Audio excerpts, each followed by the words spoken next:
you subjected Nicholas to the Battle of Wits from The Princess Bride. When you're charged for 72 damage, that's a lot of 5 damage hits.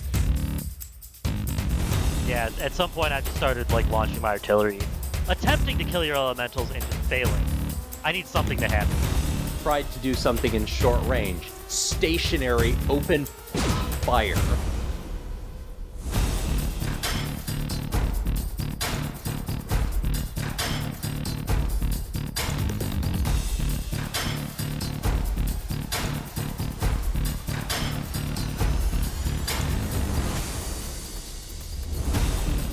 Welcome to the Odysseus Legion Podcast. Hello, and welcome to the second episode of the Odysseus Legion Podcast. My name is Nicholas, and I'll be your host as we continue to talk about all things competitive BattleTech. Today, we're going to introduce you to our most popular format, the Salvage Free-For-All. With me today are my co-hosts Garner. Hello. And Luke. Hello. How are you guys, and what have you been up to, BattleTech or otherwise? Okay, so I haven't done that much BattleTech related stuff this entire past 2 weeks because I spent most of it in a field in Western Pennsylvania. I'm part of a group called the Society for Creative Anachronism, which is kind of a medievalist historical reenactment group, and they did their giant annual Penzig War Festival thing, which is 2 weeks of people doing mass battles with plastic and metal armor and big sticks of rattan, and also in my case rapiers. Yeah, I have forsaken the game of armored combat for the true game of armored combat. Actually, armored combat. I was actually reading all the rules for a completely different miniatures game because I need to figure out how I'm going to make the event that I run for that miniatures game work in few months when I have to run my tournament. As for me, the most interesting thing that's BattleTech related is I've started trying out what I'm calling Monday Night Megamech, which is a live stream of Megamech on the Odysseus Legion YouTube channel. So I've got a nice sort of streaming setup, practicing that, working out the kinks. Just have some fun. It's a game I play anyway. If I can just schedule it on Monday nights and show people a little bit more about Megamech and that complicated program in an interesting way, it'll be good. Well, I may join you for some of that after August. Right now I have other obligations on Monday nights. Garner, wait, we already discussed what you did. We already discussed what everyone did. What is the topic for today's episode? We are moving on to today's main topic, which is the Salvage Free-For-All. Easily the most popular thing we do. Now, the Salvage Free-For-All is a sort of draft, sealed, randomly assigned BattleTech format where participating players, everybody gets 2 random mechs. Now that can come in the form of sort of the existing salvage. You have the clan salvage box and the mercenary salvage box, as well as what we are doing locally is building our own in-house salvage pool. So players for their entry cost get 2 random salvage mechs. From those 2 mechs, they pick one to use in a free-for-all match pod of up to 5 players, and the other mech goes into the prize pool for that pod. The winner of each pod gets first pick from the prize pool, second place, second pick, and so on. The way we play it locally, there is a bonus prize for sportsmanship. I think we're up to 170 something pre-selected combinations of variants and piloting skill. So all of the possible mechs people can pick have a pre-selected configuration. So everybody knows exactly what they're getting into. All of these mechs are divided into 5 tiers, 5 being high, 1 being low, with the idea of pods are separated by battle value. So generally speaking, if you have 4 match pods, you might have in each match pod, tiers 1 and 2 and 4 and 5 and so on, so that there is an expectation of rough parity within each pod. This started as an attempt to, in my mind, try to create BattleTech's version of what I think of as a Magic draft, which is players show up, they haven't necessarily brought anything with them other than their skill and ability. They pay the entry fee, they get what they play with. So in this case, you get 2 miniatures, you play with the miniature that you get. The venue or the organizer provide the record sheet. You might want to bring dice and a pencil, it'll help a little bit. Yeah. No, it's a pure open experience that you walk into and you walk out with something. And what we've ended up with, I believe, like Luke could believe, is much closer to a sealed than it is a draft. But in terms of what I was looking for, where you come with nothing, you leave with something immediately, as a BattleTech format, I'm pretty happy with what we have here.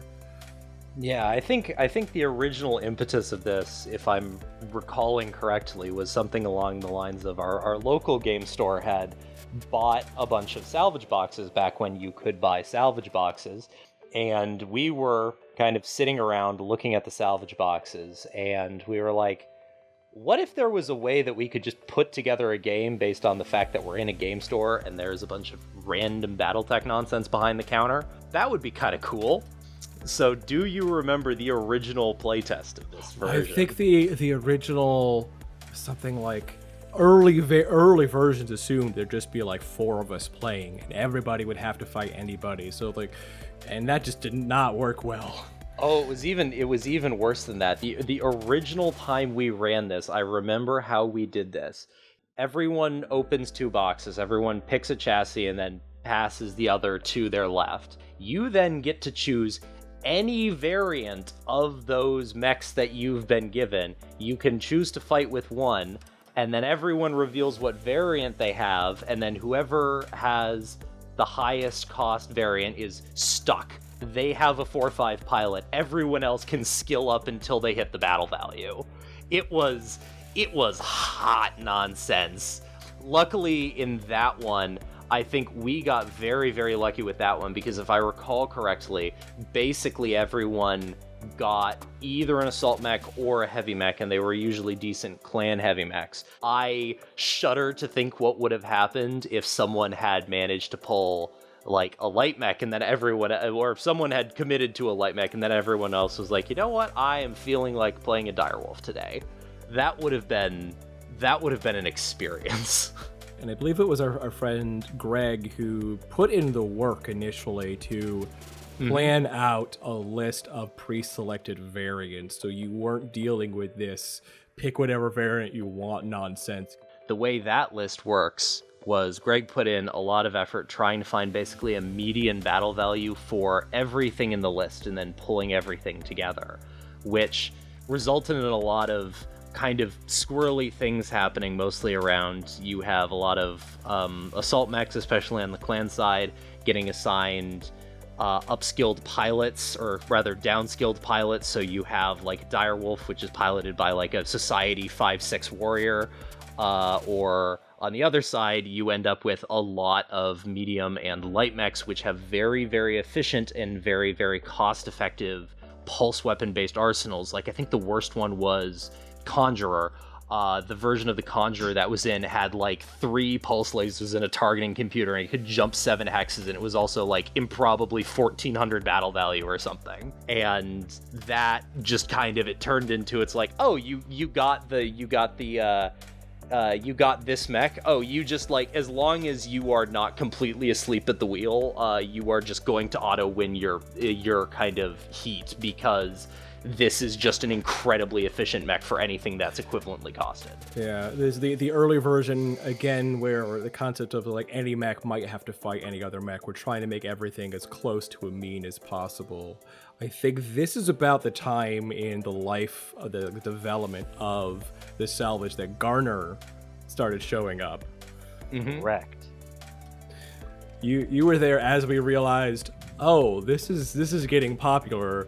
The big part I jumped in was when we were trying to start figuring out, we can't get salvage boxes anymore. Yeah. How do we make it so that way we're not telling people what to put into a pool? Yeah, so you started coming to the events when we started trying to ship it in Rochester. And I think I remember this because I we went to an event at Just Games where there were 24 people who showed up. So we had 6 pods running, and it was a fantastic event. Thank you very much, Just Games, for letting us run that. But I ended up cracking, I think it was an Incubus, where it has a clan large pulse laser.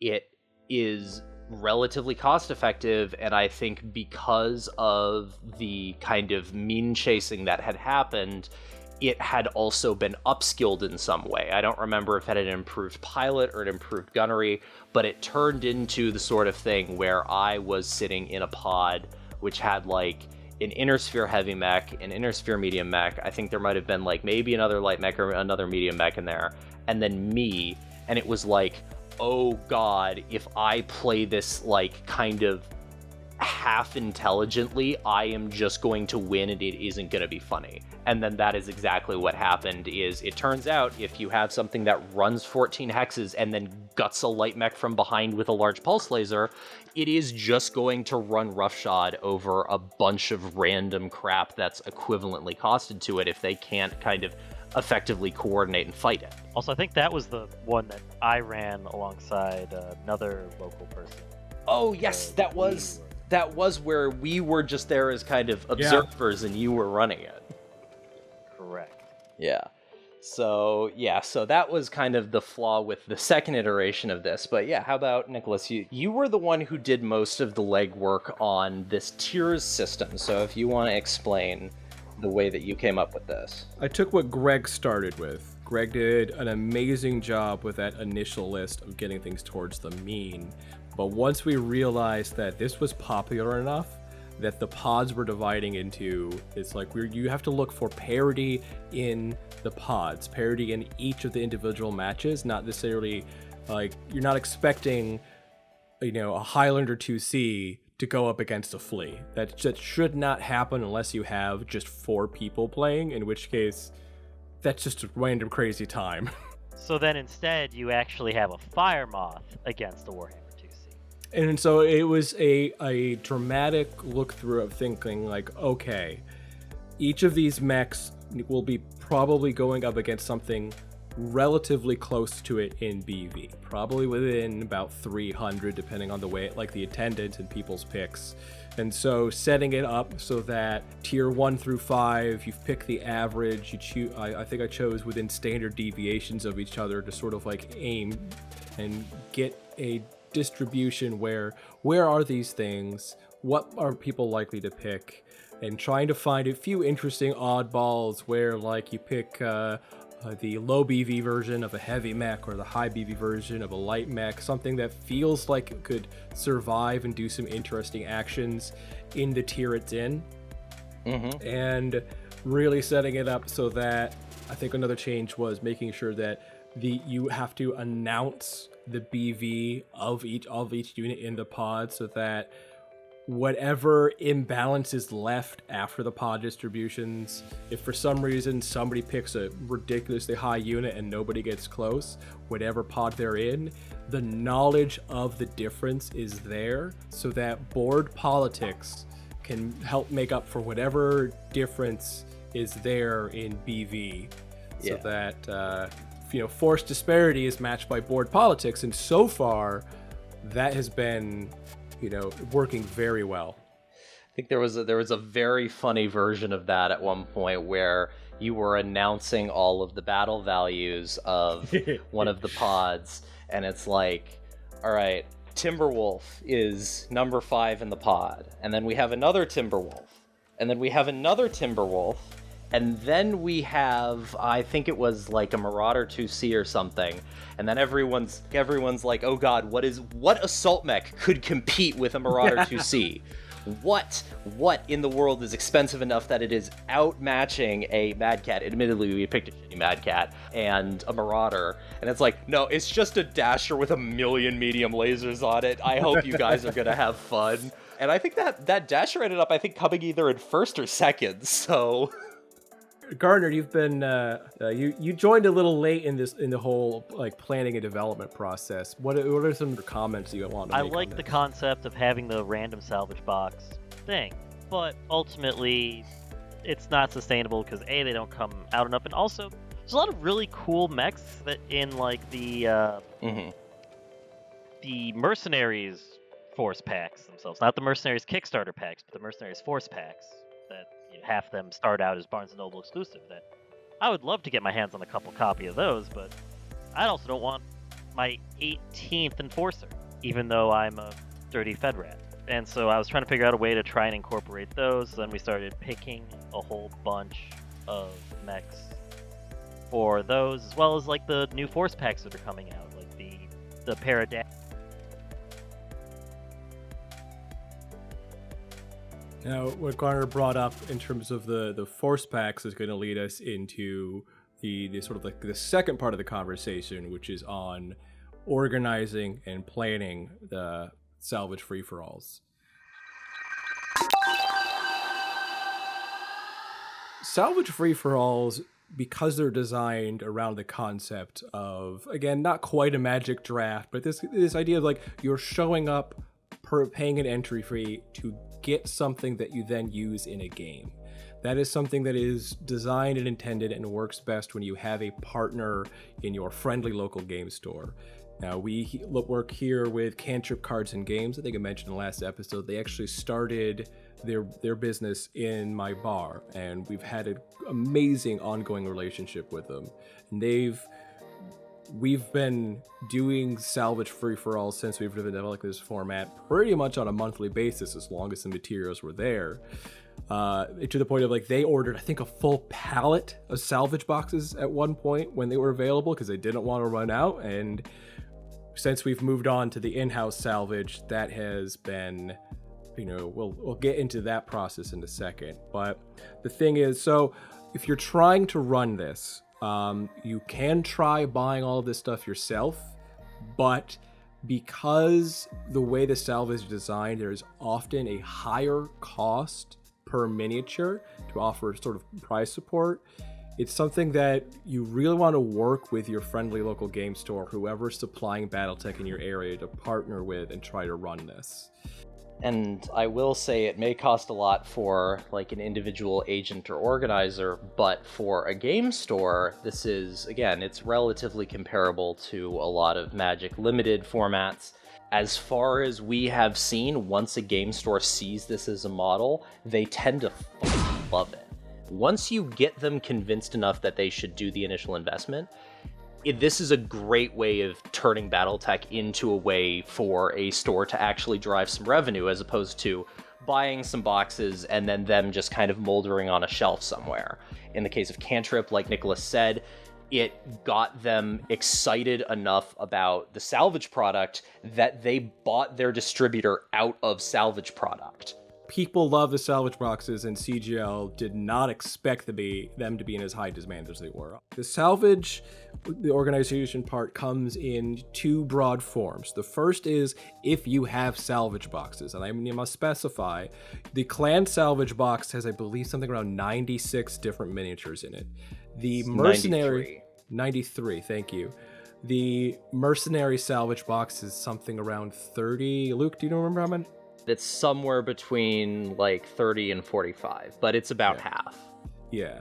In which case, the best format, the standard we have right now, the ideal would be one Clan Salvage box and one Mercenary Salvage box, because people want some of the Mercenaries mechs, but the 36, 39, however many there is not enough variety that where if you have 16 people, that's 32 Salvage boxes, you're probably going to get duplicates. Yes. And that you want a lot of variety. The easiest way to do this is if your local game store has Salvage boxes in stock, because then you just walk up and say, hey, I wanted to run an event here, $20 a head, they get 2 Salvage boxes, the extra goes towards prize support or whatever. This is going to sell stuff. It's a very easy thing to do and try to convince and work them with. They cost them nothing. If they don't have Salvage boxes, hopefully you have a good relationship, because the second thing is an in-house Salvage. This is where you don't have Salvage boxes, you open boxes and force packs to create your own Salvage pool. So we've been doing one pick from an in-house pool, one random box from the Mercenaries. The Salvage pool is often, I like to build it around one of the boxes. That's a Game of Armored Combat box, the Alpha Strike box, possibly the Clan Invasion box. The idea there being, some of those are some of the best cost per miniature return. You have all of the bonus material that you can potentially offer as extra prizes to new players or people that want them. That's the dice, that's the cutouts, that's the little mini rule books, that's the fiction. Whatever comes in there is an easy giveaway. Our friendly local game store is amazing enough that they will order product just for us to use in the salvage. They're totally willing to do that. But if you're working with somebody and trying to build this relationship, see what they have on the shelf, see what hasn't moved. Because number one, there are often BattleTech players who have most of the mechs they want, then maybe they want one or two mechs more force pack, but they don't want the others. So if you can pop open that box and let them know, hey, there's a chance you'll get that mech, one mech you want. If you don't get it, maybe you can trade for it. I like to try to keep a pool of somewhere around 32 mechs so that we've been getting 16 players locally, which means that about half of the mechs that we have in the pool can be used each time, so that there's plenty of variation. It doesn't mean there's a completely expected list. Everyone can see what the salvage pool is, but no one knows for certain that any one mech is going to be pulled. Yeah. That's the basic concept there. But I think even if you did kind of know everything, I think there is a world in which one of the ways that you can set this up is you could take, say, we usually like to have about 9 mechs for every 4 players, so that we can have an extra mech as prize support. Usually that comes in the form of a salvage box, but if you are starting this completely fresh, I think a completely reasonable way to look at this is go, okay, Inner Sphere boxes are in 4 mechs, clan boxes are in 5. For every 4 players, we are going to have kind of the proceeds from the event tickets go to effectively purchasing 1 box of clan stuff, 1 box of Inner Sphere stuff. We're going to crack it, we're going to shuffle up the Alpha Strike cards, and we're just going to start handing them out. If you are doing this completely fresh, I think that is probably the way that you are going to do that, because you aren't going to need to ask your game store right off the bat, hey, can I just void a bunch of product that we're not using? And I have been trying to set up a relationship with one of the other game stores in the area that we have not previously run one of these at, so we can try doing something like that there to see how that ends up shaking out. This format in particular is designed around selling stuff, and it really is it's in your game store's advantage to participate, because they're going to be making money off of this. Yeah, I mean, I think if you are in the position where you're setting this up, you maybe do the first one as, if you can't convince your game store just on the numbers, you can try running this essentially privately, just using game store space, and then the next time going hey, I ran this event at your store, I got this many people out, this is how I did it. Do you want to take over the business side of this and I can just be the Labor Day of? I think that is a way that you can convince a lot of game stores that this is worthwhile. So, Garner, I don't think I've ever actually asked you, how was your relationship with Just Games up in Rochester that they ran this with you? How so? What do you mean? How did you convince them? Yeah, how did you approach them? Was it an easy ask, or? Yeah, so I was running things for them anyways. I used to run their Warhammer stuff, and then would be their backup if they needed somebody to run things for them. If somebody called in sick, their miniatures guy or whatever. So I already had a very good rapport with them. And I just talked to the owner. I was like, hey, I want to do this thing. How does this work? You got a whole ton of salvage boxes in. Can I here's a list of other boxes. If I can get a third of these boxes in with no duplicates and pop them open, that can be my other half of mechs, and we can go from there. And he was like, yeah, sure, let's do it. Pretty simple. It was that easy. Yeah. It occurs to me that maybe just asking could open doors for a lot of people in this. Oh, 100%. I mean, the game store that I've been trying to get in contact with, they're very interested. I think the issue is more, I am coming at this from someone who is Ithaca-based, so I'm not necessarily local to them. And a lot of this is, I just simply don't have the personal relationship with the local store owners that they're willing to get a Discord message from some rando who's like, hey, I need you to buy this box for me. I'd like to run an event using it at your store, and I'd like it to be ticketed on your dime. That can be a tough sell if the people don't know you. If the people do, or if you find someone local who can vouch for you, then things become a lot easier. So I think the one thing left on the list here to really mention is the sportsmanship. The math works out that for each pack of salvage boxes, it was 9 in a pack. If you had 4 players, 2 mechs each, there's 1 left over. So originally that went to the first place finisher, but what that ended up doing was having a lot of people playing too cutthroat. It created a lot of just not fun plays, bad sportsmanship, moves that just did not actively contribute to the game and took away from the experience. And so what we ended up deciding on here, the prize went to sportsmanship. So each player gets to vote for who they had the most fun playing with, and that person gets the extra miniature. I will tell 2 stories. Nicholas is familiar with the first intimately. We have a local player who has a persona that they love called Wild Bill.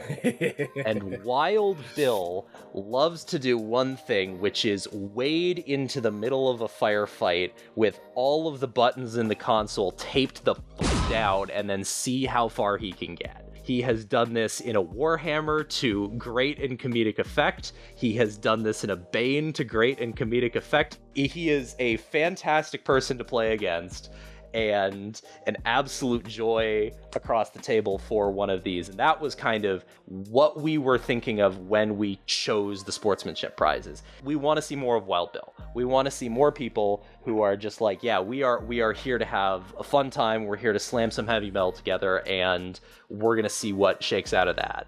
And then kind of as a result of this, we had one of our other local players was dealt the Gunslinger, I think. And the version of the Gunslinger that they got was a very, very strange one, which replaces all of the Gauss rifles with a bunch of missile weapons and then just a comical amount of ammunition. One of us looked it up and it's like, oh, this was given as a white elephant to some random private who knocked up his commander's daughter. Either come home with your shield or come home on it type thing. And then the player who got it just immediately slipped into role-playing this random Lyran Commonwealth mech warrior who's been given this crazy mech to pilot as punishment. Stuff like that is cool, and we would love to see more of that. Wild Bill. He came into the store recently while we were having a couple of Iliad matches, and he was excited to see people playing BattleTech. He came into the back room and hanging out, and Wild Bill is going to try to join the Iliad this next season. Oh, hell yeah. That's going to be a blast, and I think that's going to bring us right into our regular bi-weekly discussion on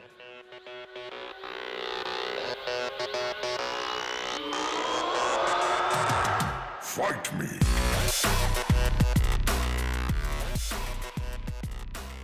This time we have a match between Gardner and myself to talk about.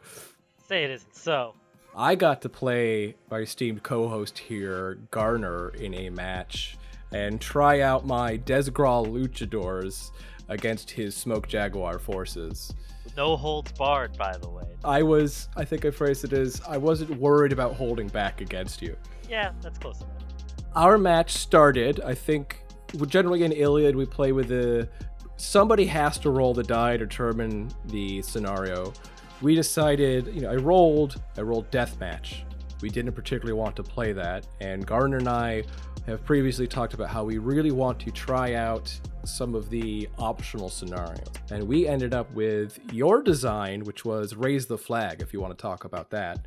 Yeah, so Raise the Flags is my idea trying to figure out a way to make it progressive scoring, but give your opponents a way to do something about it.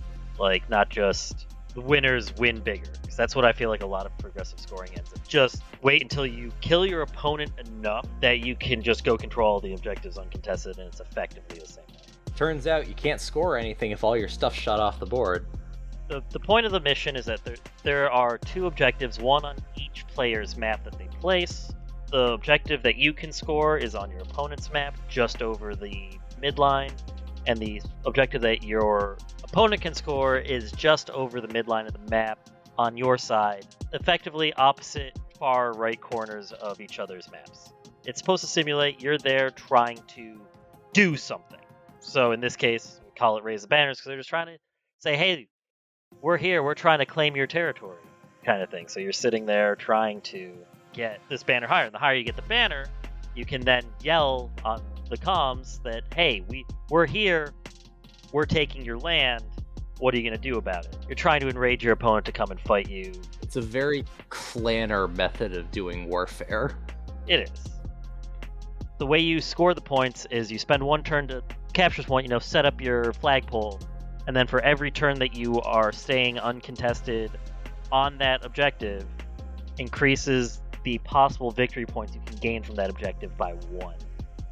At the end of any turn, you may choose to get all your possible objective points and reset the counter back down to 0.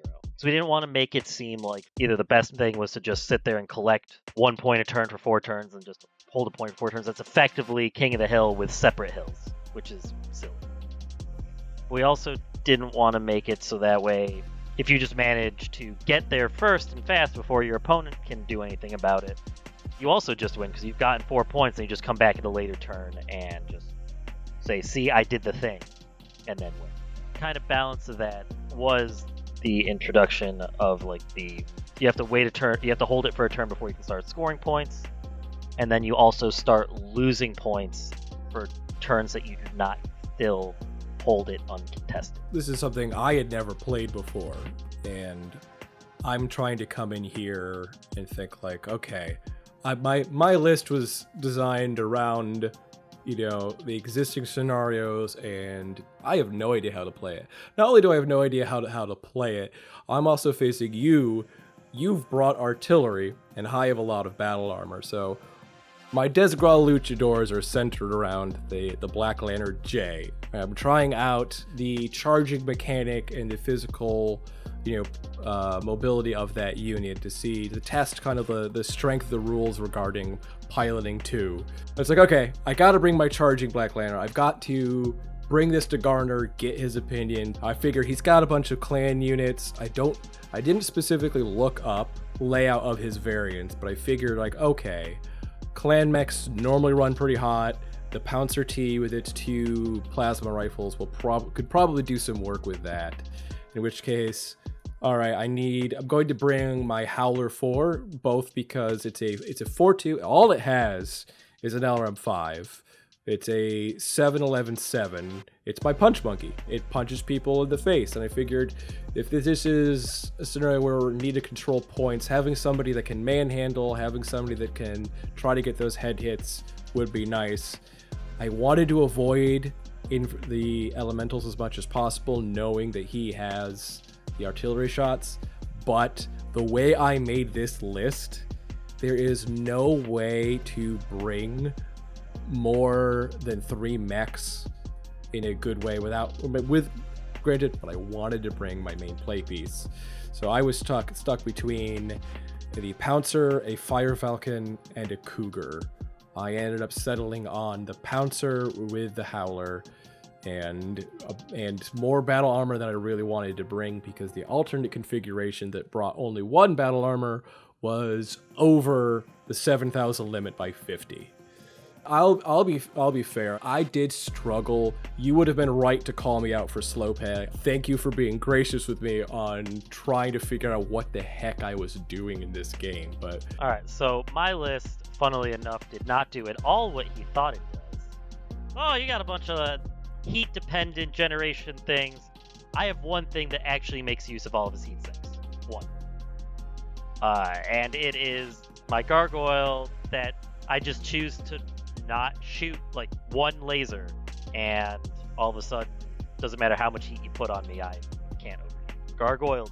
It's the one that on a run, I can shoot everything and be heat neutral, because I've got 20 double heat sinks. Yeah, turns out only having 2 tons less pod space than the Mad Cat does still gets you a lot of shit. Ended up bringing that. I chose to bring both my artillery shots because I did see the amount of battle armor he had. And then I brought my Thor B, which is just a large pulse laser, a Gauss rifle, and an SRM-6, which again can produce 15 heat without movement and can sink 28. And then I brought the Nova B. So that was the Summoner A, excuse me. Then I brought the Nova B, which, again, not great. It is a very mech. It has 1 large pulse laser, 1 UAC 5, 2 machine guns, and an ER small laser. And continuing with the theme, I think I produce maybe 20 heat, and I sink 28. yeah, if I had took the time to actually look at the layouts, heat was no good against you. Yep, I did. Yes, I do sink 28, and I can generate, if I double tap, 14. Yeah. So heat wasn't relevant to me, really. It might have stopped 1. Starting off, you chose to take the initiative token. I did. Why did you choose that? So, looking at your list, and as last season I played not last season, one of my most recent seasons, I played a very heavy melee list, and it really needed to go last a lot. And you had a decent amount of mechs that were low pilot skills, so you could melee. So I chose to do the dumb thing and take the initiative instead of the map. But I still am a firm believer that map choice 9 out of 10 times is significantly stronger than the initiative token. Which means you place a map first. And what map did you pick? I ended up picking actually the forest cover version of the base BattleTech map, the one with the pond, or no, what's the pond one? I'm not thinking about names of things, I'm thinking about the actual tactical advantages to it. Where basically the map that I chose because I didn't really care which orientation was. Either way, I had a very defensible, from my side, way to hold the possible flag OHM point. And then I chose the good old reliable, I think I've seen this used in more Iliad matches than anything else, the double crescent. I love that one. It is the map that has on either opposite corner essentially a level 1 crescent with a mixture of light and heavy trees on it. It is largely open, enough cover to make it interesting, enough hills to make it not boring, but very maneuverable, very open. And I wanted that because I wanted to charge you. I wanted to be able to charge whatever you brought towards your point. Yeah, makes sense. The game started. I had 6 units to your 3. Pretty soon, initiative started to matter. I have not played against someone else using artillery before. I'm using more battle armor than I expected. You had like up to 5 hexes on each map, 10 hexes total between the two. They can't share. And so I'm trying to move my battle armor in a way that doesn't actually place them in any obvious spots that you might have picked, such as heavy woods, because I didn't want my battle armor just deleted early right off the bat. And I figured as long as I'm moving them 3 hexes forward, they're still not going to be shot at. So try to move forward, see if I can catch you off guard with an engagement, and wait to see if there's somebody I can charge. How did you feel walking into that game? So I mind gamed the bejesus out of you, apparently, because I specifically chose to not go into the heavy woods because I figured that was the most obvious point. And I chose a bunch of places that were going to give you partial cover. You would go and hide for partial cover in like light woods or something that would give that effect. And if you really wanted to get into the heavy woods, you can, because I'll just stay away from it. I'm actually curious what your opinion on the better move would be. Because my thought is, I don't like playing that double layer of mind games. I'm just thinking the path of least resistance that gives me the opportunity to move the game forward without putting too much doubt is assume you use the obvious spots, because those are always going to be good. I was trying to avoid decision paralysis, even though I did get caught up in that eventually. That's the point, that's the biggest issue with running artillery, is that it tends to actually slow my opponent's game down, which is kind of one of the things I didn't like about it. Oh man, I may have to start playing with artillery, just because from the sound of it, it sounds like you subjected Nicholas to the battle of wits from The Princess Bride. I did. And I found that very funny as a way to play. Like I said, I was trying to move forward, avoid the obvious spots, and just make my way up, because we could go double in depth of the mind games. It's like, oh, I know that you know that I might think there's opposites, so you wouldn't choose the opposites. But it's like, no. Like I said, if you let me know if you think this is the right decision. But I'm just going to assume you put them on the good spots and play the game. Yep. And instead, I put them on weird spots where I would get the most coverage of just doing at least 5 damage to battle armor, because my pile of medium pulse lasers and stuff can just finish off one at a time if I can roll the 5 to hit, which I didn't know. And that seems to be like kind of optimum on both of our sides, because I'm trying to not get my unit deleted.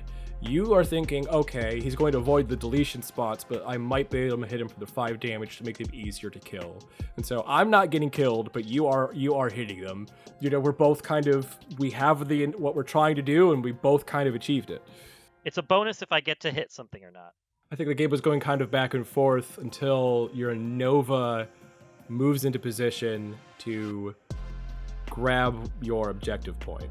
Yes, I ended up sending my Nova up because there was way too much pressure on the objective point that you were trying to cap on my side, that I went to go and try and pull a mech or two away, maybe a unit of battle armor, and instead Nicholas sent his entire force pretty much, except for his Howler at it, even though it was just a Nova.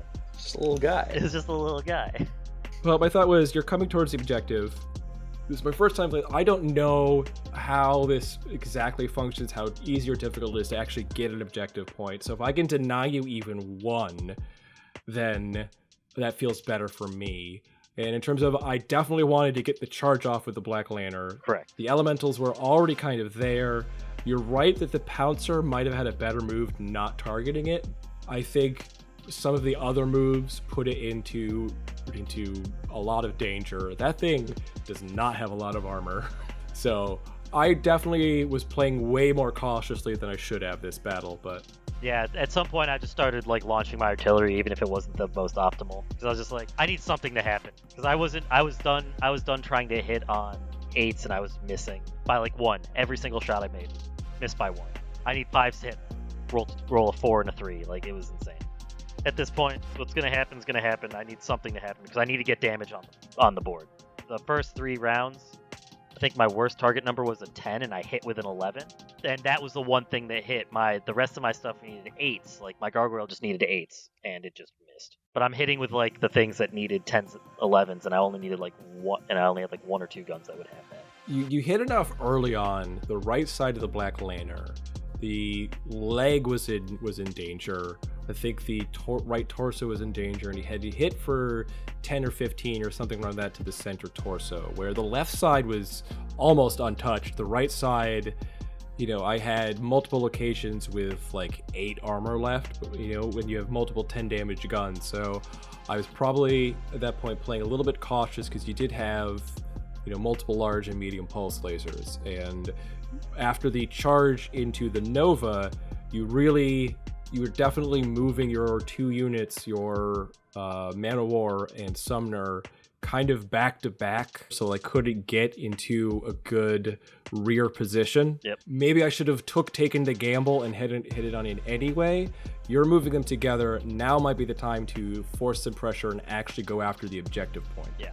So I ended up I sacrificed Nova to get some tempo. He ended up passing out due to a random hit to his head, and I rolled the Snake Eyes, and I chose to not use my reroll because he was already about to take a whole bunch of damage anyways, that if he was going to survive, he was going to be crippled, and I'd rather, since he committed so much force over there to try and kill him in one fell swoop, that maybe he'll keep the force there to try and finish the job. That basically bought me 2 turns to try and get into decent positioning to handle everything afterwards. And again, the Black Lantern, I needed 8s to hit him with my standstill Mana War, and I missed all of them. All 5 shots. It was painful. This is the downside of using pulse lasers, because you get it into your head, you're like, oh, it's the more accurate gun. I'm definitely going to hit with these. I did pay for this extra accuracy. And then the dice just decide they're going to be random number generators. And then you get very mad at them in a way that you don't necessarily with a lot of other weapons. Oh, you can't forget to add the target computer on top. Yeah, the gargoyle was 2 ER large and 3 medium pulse, was it? So not an excessive amount of a pulse, but enough, particularly with the target computer, that like the medium mech that is the Black Lantern could be seriously hurt if caught out of position. And I'm not depending on Gardner to roll poorly. I think he's definitely right that like once the Nova was unconscious, I overcommitted. I think the Elementals and the Pouncer stayed in position to try to get the head hit. The Black Lantern, I don't remember exactly where it moved after on that turn, but I could have just left one Elemental there, and it would have ended up, doing the job. Yep. And you moved your Mana War, you moved your Summoner. They had the chance to move back and get in defensive position against each other that I couldn't charge into, but they were both mobile enough that if I got into position on the objective, they could move forward and contest. And the units I had, I think the other big problem I had with this scenario, which I would recognize for a second play, this is my first time playing through, is with a sticky objective like that had to main control, if you have a fast unit that runs forward, you can build the TMM, get to the spot, and claim it. But to maintain that claim with that unit, you have to do some loop-de-loo thing, and you're not going to be able to maintain that same TMM. So what I should have tried to do is get in a position where the first unit claims it, moves away with a high TMM, and a second unit comes in building TMM to maintain that, and they just switch places. Yes. If I had done that, I think the game would have played out differently. Because I'll be honest, if you had actually hit with some of the shots you missed with, I definitely think you would have won. Oh, definitely. I was playing overly cautious. I was taking a little bit too long. It was definitely not my personal best performance of a game. I still eked out the win because you were missing. Because I was the best player on your team. Don't worry about it. My lists always seem to end up having a lot of clusters, if only because when you're charged for 72 damage, that's a lot of 5 damage hits. And I did end up getting a good number of head hits on your units, which I think was what got me the win in the end. That, and you also got a lot of floating crits. It's just my dice were a little hot, your dice were definitely cold, and that was a bigger deciding factor than at least one big misplay there and overcommitting on the Nova. Yeah, that's one thing I don't like to do, and that's something that I'd like try and get everybody that I teach playing any type of war game, is to not blame your dice. Like, it's a big pet peeve of mine when somebody blames their dice. And then I just spent a significant amount of the game saying that. There are times when it's inappropriate to blame the dice, and there are times when it is appropriate, which is why it's like, your dice were garbage, and if your dice weren't actually behaving as poorly as they were, you rightly said something about me taking too long.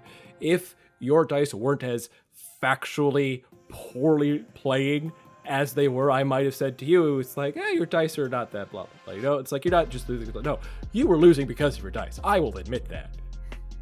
I know it. I know if you had gotten a couple more hits on my Black Lantern, that thing could have been dead, and that would have been game over. But anyways, that was our game. I had tons of fun regardless. Yeah. Oh, it was fun.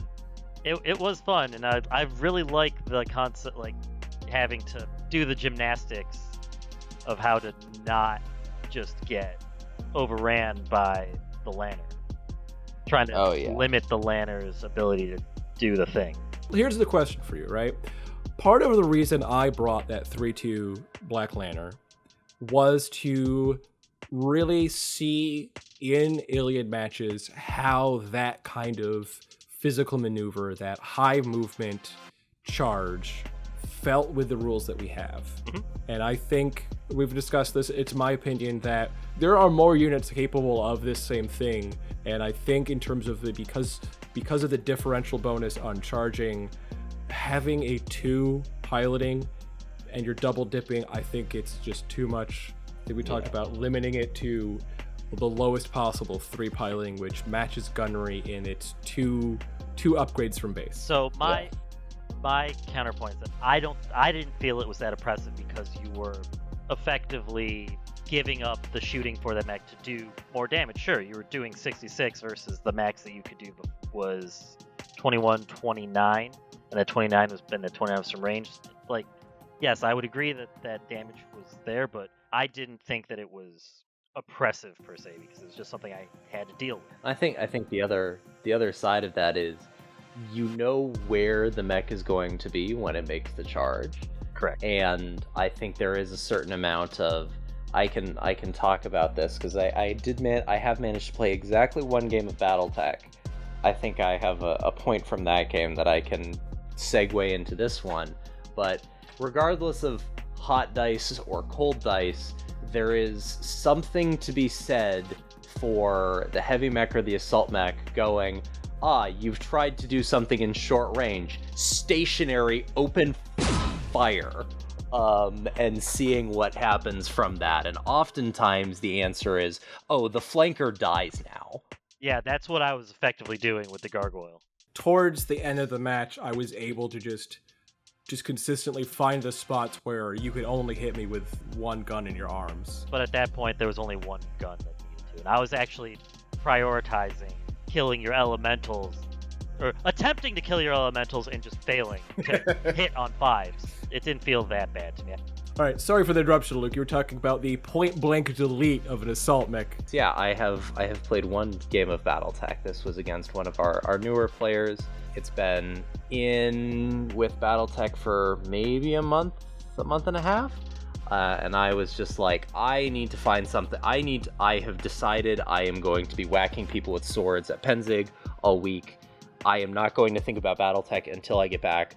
And I am going to want to play BattleTech when I get back. So I pre-scheduled a match, and I was like, hey, do you want to meet and do like 7K something?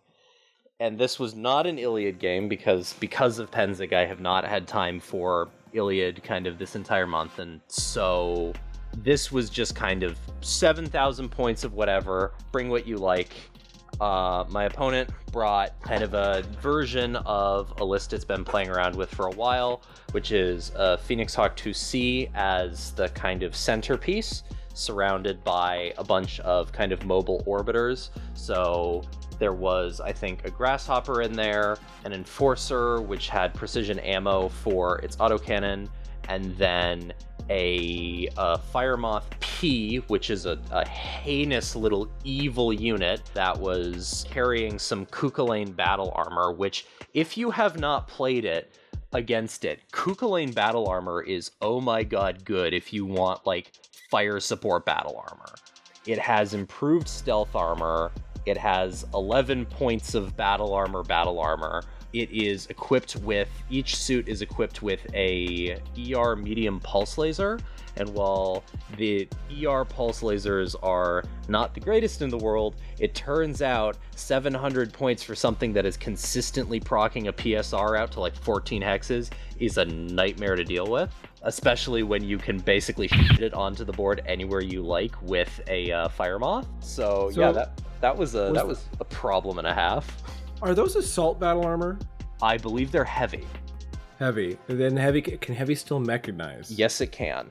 It is very well designed, but yeah, so heavy can still mechanize, it just can't make anti-mech attacks. So yeah, because it has manipulators. Cuchulainn's nasty pieces of work. I do not like dealing with them. I also don't like dealing with the Firemoth. But my team for this was, I decided I wanted to bring my Capellans. It's been a while since I've played them. I find a lot of Capellan mech designs very compelling, but I also find that they can frequently be kind of difficult to play in the Iliad format because they tend to be fairly fragile and gimmick-based. Or it's the Vindicator, and the Vindicator is just kind of solid brick house of a medium that just does stuff. So I brought one of my absolute favorite units, the Tiziang, which is a fairly comical 60-tonner. It moves as fast as a Phoenix Hawk normally, but it also has triple strength mimer and a hatchet, so when it gets going, it goes up to 7, 11, 6, and it has a 24 damage hatchet that it can bury in you. It is very, very scary. I have jump scared a couple of new players with it because I find it charming and I think it's a fun thing for them to deal with. I also backed it up with, there's a melee version of the Vindicator, which I brought, a Spider, which was kind of on light mech patrol, and it failed miserably at that, and then a Tianzong, which is a Capellan heavy stealth armor sniper. It usually mounts 2 Gauss rifles and 2 ER lasers. Usually it's normal Gauss and ER mediums. The one I brought used ER large lasers and then light Gauss rifles, kind of redistributing the way the damage does, but it's also way cheaper. We also had the pleasure of rolling for our mission, because I was like, let's just play off the Iliad stuff. I know most of the matches. And I said before I rolled the dice, if I roll a 1, we are re-rolling this. I don't want to play deathmatch. And my opponent was like, yeah, that sounds like a good idea. I don't want to play deathmatch either.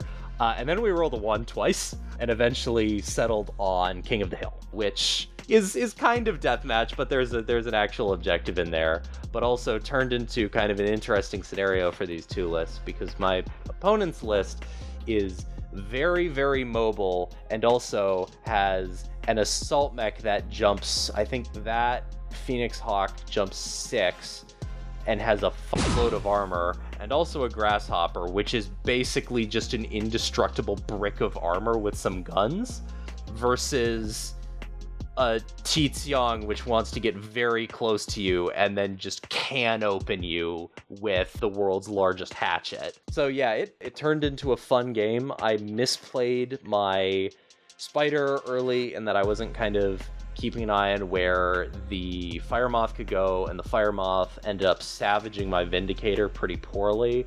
The Vindicator spent most of the game as basically a pogo stick. It lost both of its arms fairly quickly, and then I was desperately trying to figure out how to make the triple strength on it turn on so I could kick stuff until I was eventually basically just a pair of legs and a torso. And then it got killed eventually, but it went further than it wanted to. And in the course of this, the Fire Moth had to get close enough to my Tianzong that I was just like, I need to get rid of this thing. I am just going to open up with everything. I'm going to go up to plus 13 heat, and we're just going to eat that because I really, really, really need this thing just to die. It lost a leg, it lost most of its torso, and then it fell onto its remaining torso and killed itself. The rest of the game was me kind of, you guys were talking a lot about this idea of like playing mind games with your opponent and like kind of doing kind of risk reward stuff, and I kind of ended up having the opposite mindset here because I was kind of thinking it's like, oh god, if I want to win this, my opponent is just going to sit on the point and they are just going to win if I let them. I can be very scared of that because it is rocking a Grasshopper with 1,000,000 pulse lasers, and then a Phoenix Hawk 2C with an upgraded gunnery and a bunch of nice weapons. Or I can engage in some warrior mindset and we can just go and see what we can do with a 24 damage hatchet and a Spider and a Dream. And this ended up working well enough of just being like, all right, I'm taking a ton of damage. We're just gonna lock in and we're gonna pretend we don't have an XL engine and we're just gonna pray we don't end up getting the side cut off ourselves. And this worked well enough that the game ended with my Tiziang dead, my Spider, all of its armor stripped off, the Vindicator almost completely destroyed, and my Tianzong running in to like claim the central objective. We were 3-3 And I ended up winning solely based on the fact that the Phoenix Hawk 2C failed a fall check, fell over, failed its seatbelt check, and then my opponent, it rolled a 2 on the consciousness check. And immobile mechs cannot contest. It was so fucking close. Like, it was a really, really fantastic game, but just the idea of being like, all right, sometimes you just have to take your licks and be like, all right, we are going in and we are just going to fight this out. Sometimes it does work for you. There were a couple of times where I got held up on a more optimal move and I just had to go like, you know what? I can play mind games around this. I can try and like math out the best move possible. But at the end of the day, indecision isn't going to win this. I just need to commit. And that ended up working pretty well for me. even if I did pull that win out by the skin of my teeth. Yeah, that was my game. That was a good BattleTech game to come back on. Yeah. All right, we are coming on pretty long here. So any closing remarks or thoughts about games or the Salvage or anything? Just that, again, Salvage, really fun time. And you know what? You know how they've got Magic the Gathering cubes? You can do Salvage event cubes. If you really wanted to. People, decided they had enough mechs, which no one has enough mechs, let's be real. But if somebody decides they do, you can just run them with your friends. Get people that don't play. Just say, hey, I'm going to do this thing. Here's 2 random mechs. Pick one to play with. Honestly, the grinder kit that CGL was sending out for a while, I know it's not the most mechs, but just as a starter kit that might come for free to a game store, that is a good start for an in-house, just, BattleTech Salvage cube. Yeah, if you want to run it for something like that. And I will say, I think we kind of implied this earlier, but I think another reason why this is worked out as well as it has is in part because the Salvage event, it doesn't just generate a good event for a game store to put on, and it doesn't just generate a good game environment. It also creates a lot of community with local BattleTech players, which I think has been one of the most important things for us because it is a really low barrier for entry for a lot of people. It is $20, which isn't nothing, but as far as kind of hobby expenses go, that's pretty low for our area. It also generates just a great environment for meeting other players and getting to do stuff with them. We regularly have players who will say, I'm going to go to the Salvage event on this time. Anyone want to show up early so we can get a game in? Or, hey, I'm going to go to the Salvage event at this place. I'm going to bring all of my unpainted stuff.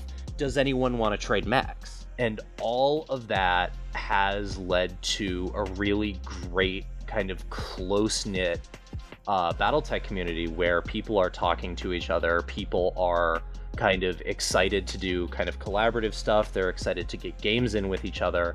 And it's created this anchor for that, which has been really, really important to building our local community. Thank you very much for joining me tonight, guys. Yep, No problem.